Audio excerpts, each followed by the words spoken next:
Hey, Gaybros Blake. Hey, Gaybros Jose. Where are we today? Okay, I'm still in the same spot on the couch, but I got a new dog.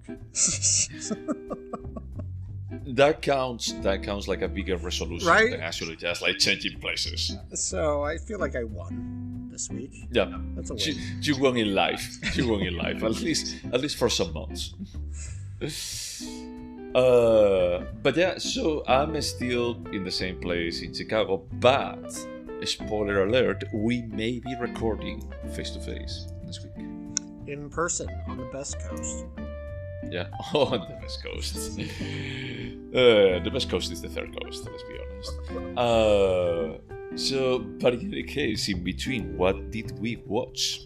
We were actually having a little bit of a discussion before we started to record. I thought this was your pick, but apparently it should have been mine. But it was still your pick. You picked a current film, Women Talking, directed by Sarah Polley. Yeah, I think so, Sarah Polley, yeah. Starring a bunch of people you'll recognize, but you probably won't know their names, except for Rooney Mara and Jessie Buckley. I mean, you already mentioned two of the most iconic ones, because the only one that I could actually recognize, like from the get-go, it was like, oh, it's Frances McDormand. That is for 30 seconds of the movie on the screen. That's right. And I actually forgot she was, because she's in the beginning and she's in the end. And when she showed up at the end, I was like, oh yeah. Yeah, and she's also, when they say executive producer, Frances McDormand. Oh, I didn't pay attention. Yeah. But Because there are it was other just actors that wondering- are like character actors that have been in every movie ever that are fantastic. Yeah. We just don't know their names. Yeah. Claire Foy, Jessie Buckley, Rooney Mara. Jessie Buckley is the one from Men. And the one from... I'm thinking of Ending Things, yeah. Yeah, she's good. We're seeing her like way more often. Yeah, she's But definitely on her way so... up. Sorry, say again? She's definitely... Her career's on its way up. Yeah, definitely. But... Was this your pick, my pick? Whose pick? We're just going to call this your pick. I will summarize Okay. it. So this film takes place almost exclusively in this period of one, like maybe not even 24 hours. It's like a day and then all night. And it takes place on it's a religious colony. They never actually say what religion, and that's not the point. It doesn't matter. They also don't make fun of the religion. This is the way we see how they live is a completely valid way to live. There's no judgment here about religion, in my opinion. That's not what it's about. But it is based on a true story that took place in Bolivia in, I think, 2004 to 2008. Oh, well. Where in the real world, it was a Mennonite colony in Bolivia. But in the film, we're shown through flashbacks, but mostly talking, because this film is about women talking. Women talking. The fact that many of the women, including the young girls, are being attacked at night, and they were told by their priesthood leaders, like their male superiors. Yeah, like the sages. Yeah. Yeah, that it is The from elders. Satan, that demons are attacking them, and then they're told that it's just a product of the Okay, wild female imagination. imagination, that they're getting like STDs and women are getting pregnant, and Yeah. And this went on for a while. long time. We don't know like this. Yeah. But yeah. So the men in the colony finally admit there's a problem after the women actually catch one of the men. The police get involved. Well, I mean, I think that it's not about like the men acknowledging that. It's that they find one of the men, and he actually names other perpetrators between the men. They contact the police and they take over. Is that they actually like detain them, and now it's like a bit more like a discussion about like, hey, what do we do, because they are going to be like letting them out, and we are being asked that we need to forgive them. Yeah, so all the men have gone into the city to bail out the one or whoever was arrested, and so the women have many hours to basically, they vote firstly, should we stay and do nothing / forgive them? Do we fight, to protect ourselves and our daughters from rape, or do we just leave? And so basically the film is a 2-hour conversation between these women where they go back and forth and things are revealed and Yeah. So we won't give away more spoilers than that because it's fairly recent. But Yeah, no, I don't think that there is a need for the. I mean, the only spoiler that I would actually say is that they have like these 3 options, but they only keep 2 of them, and they're trying to decide like between these 2 of them for the whole night. yeah, 2 of them tie in the voting process, and so they just basically have an informal. Well, it's formal in that they have somebody taking notes on their meeting, and they. That just is the only debate man. for hours. Yes, poor Ben Wishaw. He's just the saddest man alive. August, yeah. He's sweet. Yeah, I understand like why they accept him. About like, yeah, you're not a threat. He was in that great British film about he had a Korean male partner that died, but the mom never knew the partner was gay. Very good movie. Anyway, sorry, I don't want to backtrack. Okay, no, all good, all good. Yeah, I think that's basically it. There is not like too much action. There is exposition through flashbacks and narration about like who they are and what happened. That I felt a bit heavy-handed when you actually compare it with the minimalistic of just having like these women in this bar talking. What did you feel is heavy-handed? The narrator?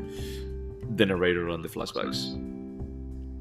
Like the exposition that they did is like it feels everything else as you were saying is that there is no judgment, there is no kind of hey, I want you to feel in a specific way about like this community.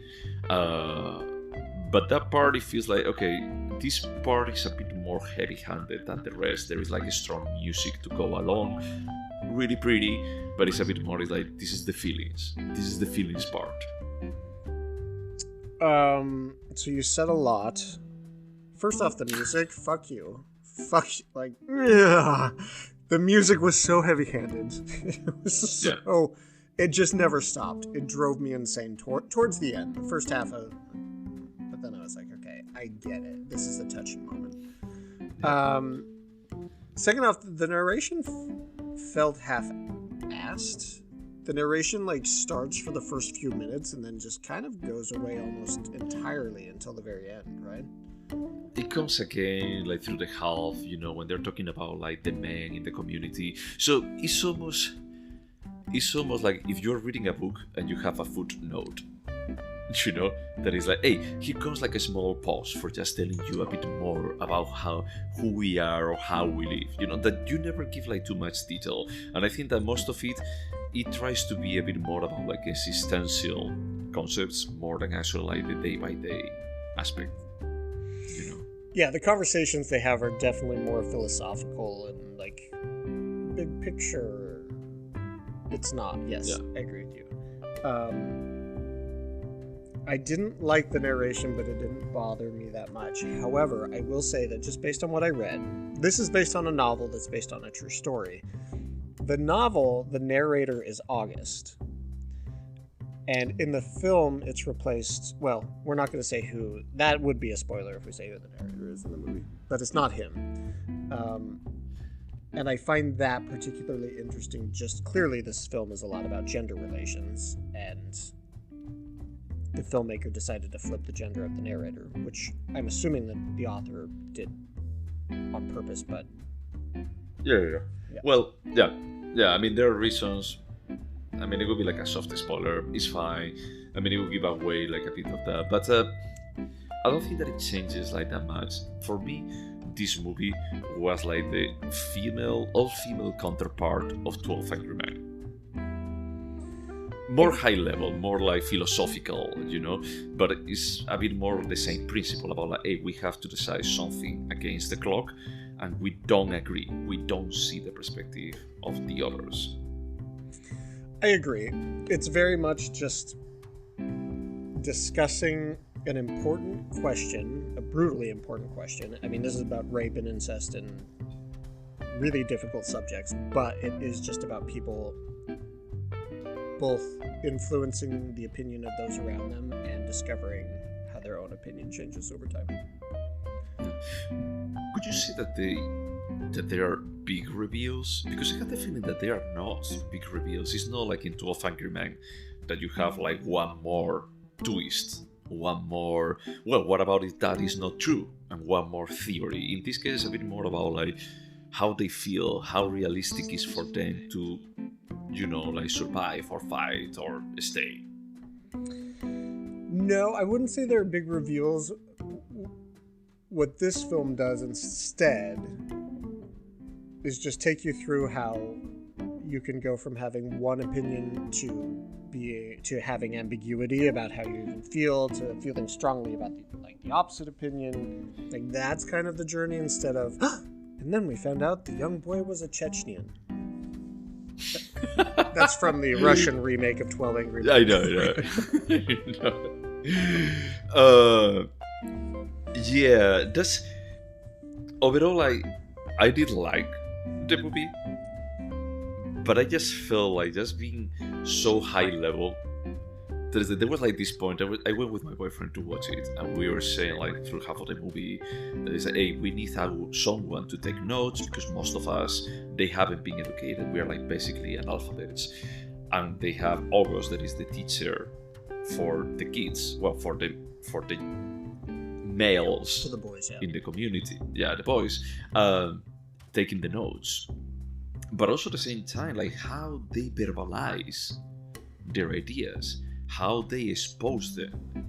It's an incredible philosophical conversation that for me several times it took me like, so we're talking that these folks, that they are not exposed to the external world in any kind of way. They don't even know where they are. They don't have like a wall map. They don't have access to any kind of technology.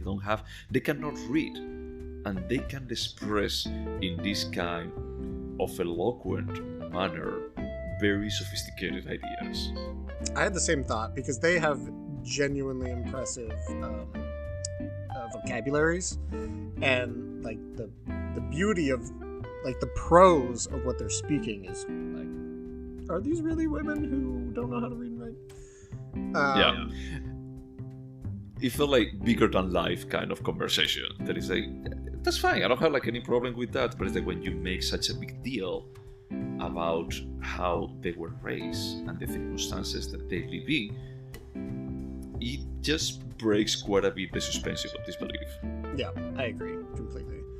It was interesting because I went to see this alone, and I came home to my husband, and he's like, oh, so did you like the movie?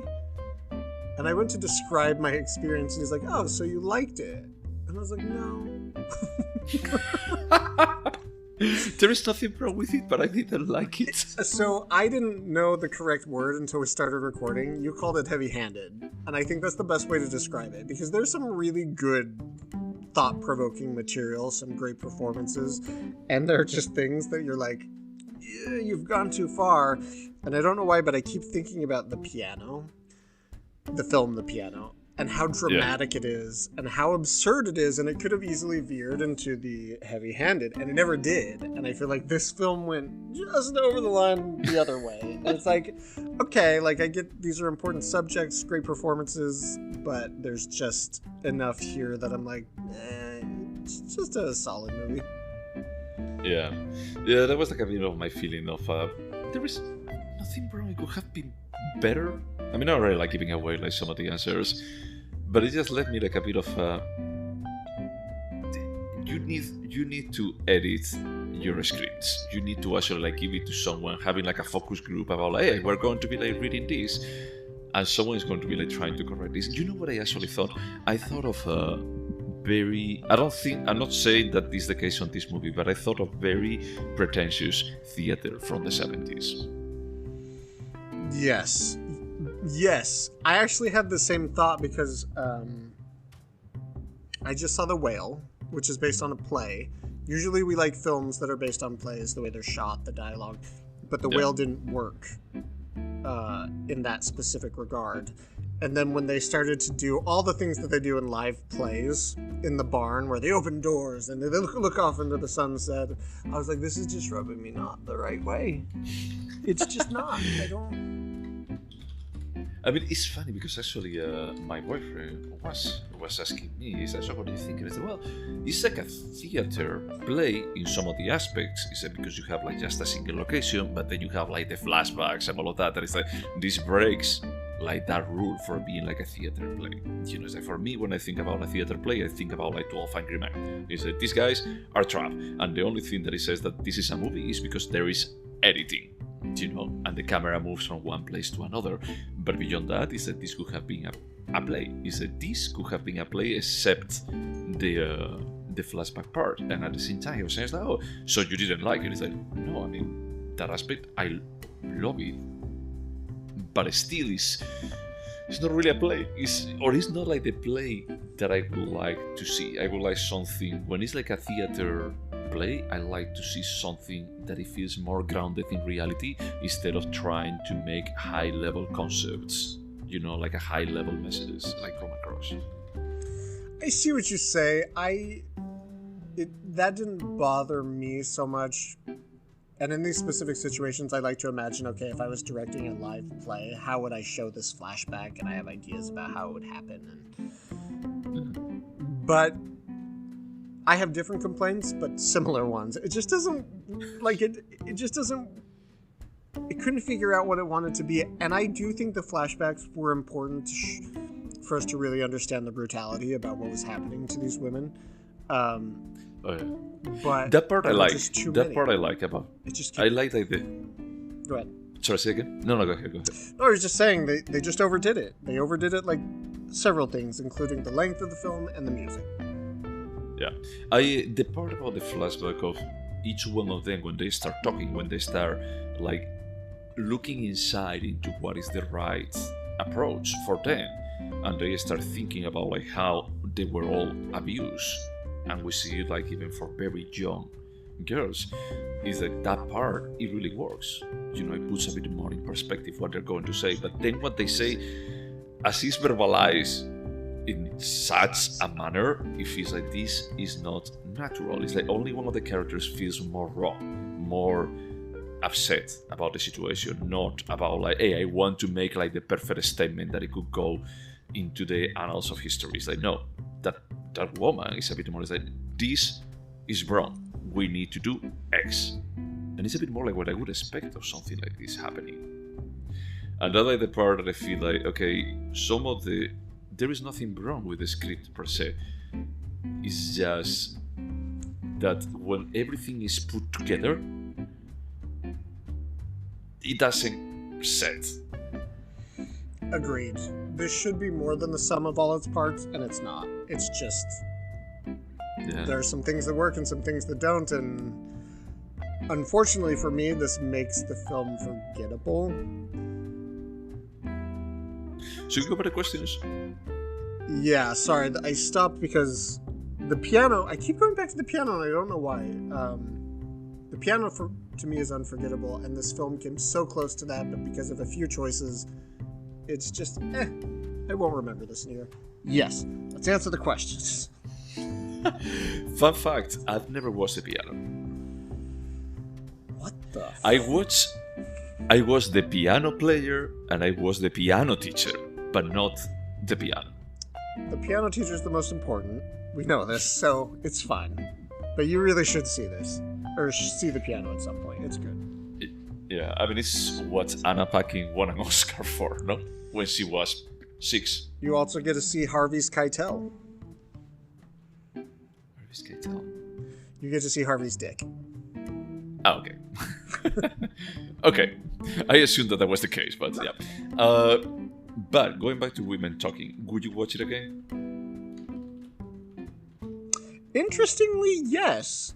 I would. There's enough here that it's interesting. Yes. I'm going to go with no. You know, it's not that there is absolutely anything terrible about it, but I don't see myself like going out of my way for watching it again. I agree, and in my mind, what I envisioned was if I had cable, which I haven't had in like 10 years, and I was flipping through channels and it came on and I could hear Rooney Mara just go off on those interesting thoughts, I would probably pause and watch for a while. So I have to say that Rooney Mara steals the show for me. yeah, It's like all of them, they're great. Yep. But she's like really, really good, you know, as the most grounded and a bit more like reflective of all of them. I love the concept that she presents towards the beginning, that is like, wow, this is thought-provoking, especially when you're surrounded about, you know, like by women that they have just been brutally raped, but about the men being victims as much as the women were. Yeah, then I was like, hey, we can't say that in our woke society. yeah, is that's a very, I don't know, edgy thought.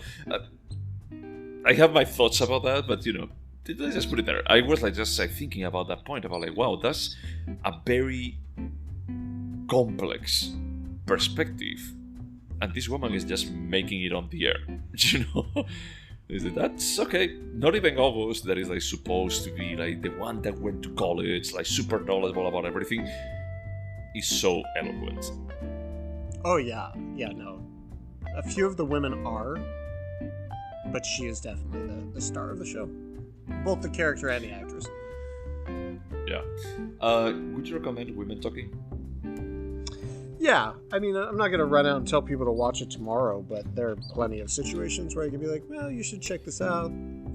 It has a few problems, but it's interesting.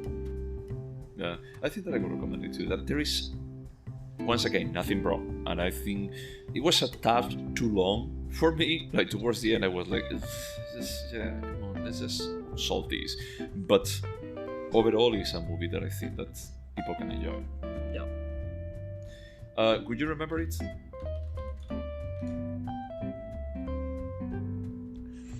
Yes, because the title of the film describes the plot.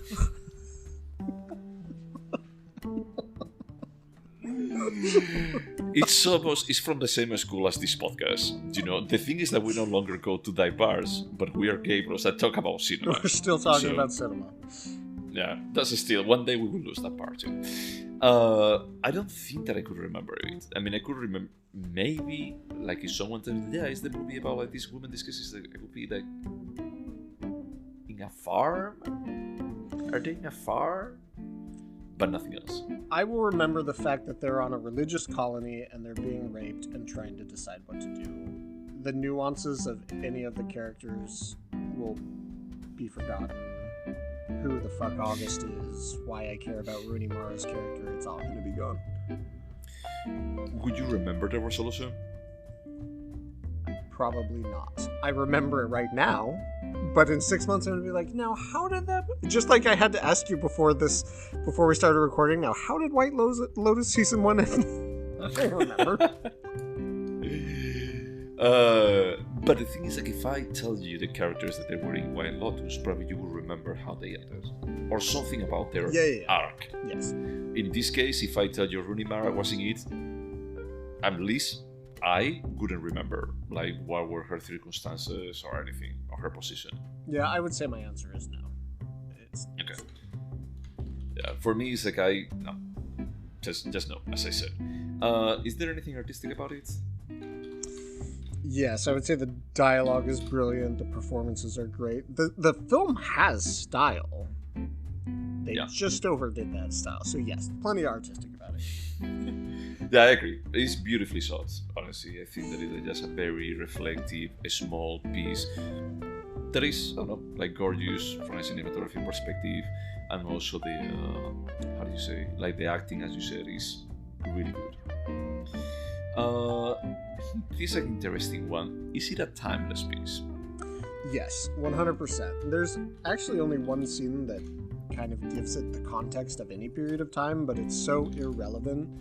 And the idea of rape and mothers wanting to protect themselves and their children from rape. Tell me a more timeless issue that you can address. No, I agree. The only thing is like it could be seen under the prism of 80s about like female empowerment, making it relevant to social issues of literally today. I can see that. Yeah, but the thing is, like as you said, is I don't think that it heavily like takes place now. And besides that, as a commune that is completely cut from the exterior world, is that they don't have like too much of an influence. There is only, as you say, like a small detail that it tells you where the movie is taking place, and I think that is more for reinforcing the idea that it's like, hey, this is an isolated situation. It's like these are like, they don't have like the influence from the outside world, like the morals from the outside world. They have their own perspectives on it. Trailer 1 shows nothing to root it in a period of time, so I assumed it was a period piece, and that's what I told people it was about. And then I saw Trailer 2, and it gave a little bit of context, and I was like, oh, oops. Yeah, well, but the thing is that it could be a period piece, because they are dressed up as if they are like from the 40s, 50s, I don't know. Yep. So, 1940, not 1740. Those people, I was sorry, the reason I was quiet was because I was like, no, people live like that near my family. Like, they will go into stores like that. It's crazy. Yeah, I was going to be asking you about that off the air. But yeah, I just feel like there is like a lot of things. And you said that it was from Bolivia, but I also heard that it was like a story in Canada that's similar to this. It could be. I'm going to be honest, I didn't research this film as much as I usually do. But yeah, it could no worries. I was just curious. Would you turn this into a TV show? No, if they tried to build out the characters in a different way, or something that really worked for me about this film is we don't meet any men besides August, because the point is not who these men are. They're just supposed to be kind of faceless, and they would have to introduce men. No, this works because it is about women talking and nothing more, and I don't think you can expand that out 6 hours, and that's... Yeah, like your criteria. Yeah, no, I agree. I think that this is long enough as it is. I don't think that there would be like any additional value of padding it more. Try to make it like every episode about like one of the women discussing or something like that. Yep. Now, could this movie have been a short? I don't think so. Again, the power comes from this 2-hour conversation they have. You could probably get the bullet points across in a short, but like the joy of this is the journey of that conversation for me. We will talk a bit more about that offline, about like the journey of the conversation. I have my thoughts about it, but I don't want to give it away on the air. Yeah, I mean, it could have been a short, but at the same time, it's like if you want to develop like how these characters are being developed, I think that it would be unfair to actually just like cut it short. And besides that, I wanted to hear like more stories about that woman horses. She was so obsessed. Yeah. Let me tell you a story about my horses. Do you think that this movie could have been better? Yeah, if somebody had said, turn the music off. Yes. Okay, I mean, I think that the music, I agree with you. I think for me it's the script. The part that it really like throws me off. One part is about like the padding on the story, like the progress of the story or the dialogue. We'll go over that, like offline. For me, there are like a lot of swings. That is that it almost feels like they are not getting closer to some kind of conclusion. That's a personal preference thing. I also didn't mention this because I already complained a lot about the film, but they needed somebody to edit shit. Like, things happen in the film that they don't explain away. Like, I don't need everything explained away, but like, for some reason there are hundreds of people voting about what action to take, but then the conversation is just between 6 women. And, like, August is clearly hurting emotionally. There's clearly a big story behind him, but they never explain anything. Like, they just needed somebody to focus. Where do you want to spend your time and energy? I agree. For the whole movie, I was just having like some kind of there's going to be a revelation about August, because they're like should have been between the lines. It could have been because they're like signals towards that, but nothing. For a while, I thought it was going to turn out he was one of the rapists. Then I thought he was going to be the dad to Rooney's kid. They never did that. Then I thought he was going to run away. Well, almost gone to a spoiler. Yeah. Anyway, there were lots of. I was like, something's going to happen. Nothing does. Yeah. Well, that's also a spoiler of sorts. But yeah, I agree with you that it could have gone somewhere, and I feel like the movie was not too worried in going somewhere. It was more worried in just making high philosophical statements. Yep. Yes, and they succeed in that sometimes. Yeah, but dude, it's like when you have like this setup that I feel like is a good setup, you know, like this situation. I expected something more visceral, more real when you are talking about like such a real event, you know. This is not about. It's not about like Woody Allen trying to make statements about life through some kind of trauma that he had when he was 8. You know. Why do you have to bring Woody Allen into this mess? I don't know. It's like the first one that it came to me about like, hey, sometimes he tries to be like bigger than life with the stupid small stuff. But he's not like so pretentious about it. Well, no, he's pretentious. That's like part of his charm, I think. This is a bit more about like, hey, you are trying to be like super grounded in reality, but you waste this opportunity, you know, like with this kind of approach to everything. I agree with everything you just said, to be honest. Do we have anything else to say about the movie before scoring it?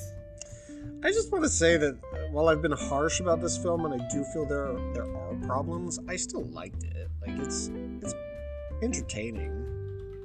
It's one of the measurements of success I use with my husband when we leave a theater is even if I didn't like the film, this film is still more interesting than your average film showing at your local AMC or Alamo Drafthouse. So it might not be a win for you, but it's still worth seeing. Yeah, I mean, at the end of the day, it's actually an ANC artisan film. So definitely worth seeing. It's also a New York Times critic pick. So. Oh, well. Who picked it? Like the one that picked A.O. the cast? Scott. I don't know who picked it, but Okay. A.O. Scott reviewed it, which means the New York Times is taking the film seriously. Honestly, I feel a bit guilty because a part of me just feels like I should like it more than I did like it. And when we left the cinema, I asked my boyfriend and he was telling me how much he liked it. And then I started like just basically enumerating. It's like, oh yeah, no, it's a good movie. And they started enumerating like all of the things that I didn't like instead of actually enumerating like the things that I liked about it. Is that for me, it's like the flaws are like too in my face that it doesn't let me enjoy it as much as I should. I just feel like an asshole for not liking it more. But I see what you say, because many times we see a film that has flaws, but the flaws don't bother us. I think in both of our cases, the flaws bothered us. Like, actively bothered us. It wasn't something we could overlook. Yeah. Should we score it? Yeah. This was your pick. I have to score. Well, it was on paper, it was your pick. Do you want me to score first? Go ahead. Alright. My score is a 6.5. Ooh, that's lower than I thought you'd give it. Well, because you know my scores, that is like, if something is good, you know, like just mediocre good, not mediocre is a 5, it's a mediocre good is a 6. And I think that I was between a 6.5 and a 7. But if I think that I'm not going to remember, if I think that the script failed to its original intent, well, maybe the original intent was always making this larger-than-life conversation, but to these characters, is like I feel like this is not a 7, this is a 6.5. Yeah, so my score is a 7. The entire time I was going between a 7 and a 7.5. But just like hearing the way I described the film, it's a 7. It's an Honestly, interesting failure, in my opinion. Yeah, no, I mean, did you watch like anything else that Sarah Polley did? I don't think that I have. I was actually just like 5 minutes ago pulling up her IMDb page and I got distracted. The stories we tell take these walls away from her. No. A Lady, a TV series. I never heard of. I've never even heard of any of these. Yeah. So, I don't know if this was like the first movie that she directed. I would be like, I would be like really curious to see what she does next, because I think that is not bad, but it could have been better. Now, just seeing that she has been like working for 15 years, directing movies, I'm a bit like, let's see, what else can she do? Yeah, I'm looking at her other films. Nothing seems. In fact, she seems to have been way more mainstream. Like, there's a Michelle Williams rom-com in 2011. Wow. Okay. A happily married woman falls for the artist who lives across the street. That's the entire synopsis. And do you need more, Blake? Do you need more for appealing your lizard brain love of sitcoms? Nope, I'm gonna watch this tonight.